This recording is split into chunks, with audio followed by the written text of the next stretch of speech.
I am so glad you are here.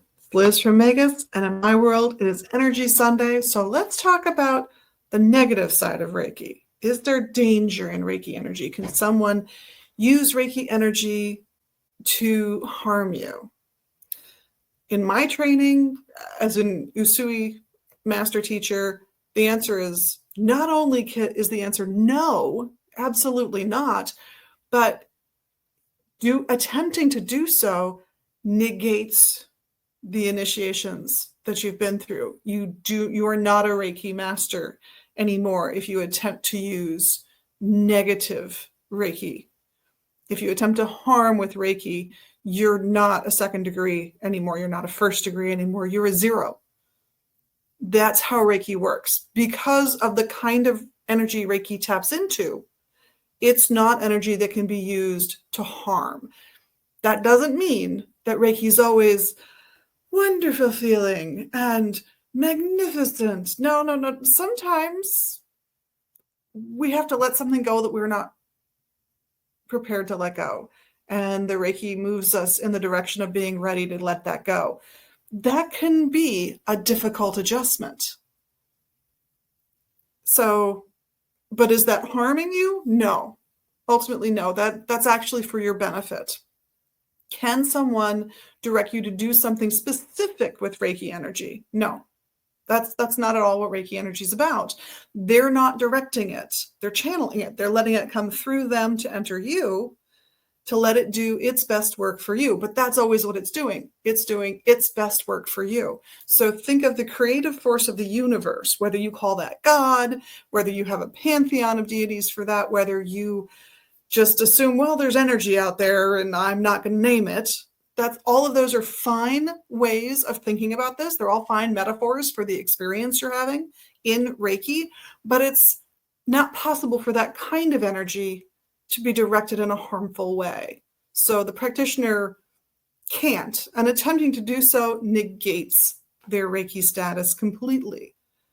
So if you are feeling concerned or worried about Reiki energy, know that it comes from the same place as anything that is positive that you worship.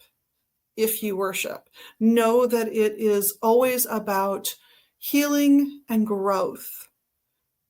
Know that it is always about what is best for you. And the practitioner really doesn't get to direct it. They get to, if they feel the urge to, if their hands are over you, because that is usually a non-touch practice, if their hands are over you and you're actually in a session, they might feel drawn to focus the energy over here instead of over here on your body.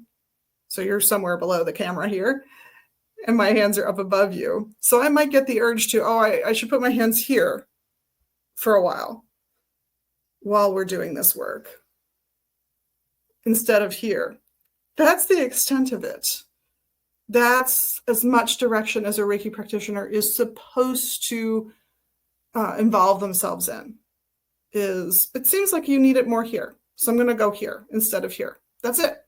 That's the power involved, because the real power is coming from that higher power, that better, beneficent power that religions of the world tend to worship, tend to focus on as part of their definition of however they define the divine, however you define the divine. So rest assured, if you're concerned about Reiki energy being harmful, that's never the intent, and it's never the purpose of a true Reiki master.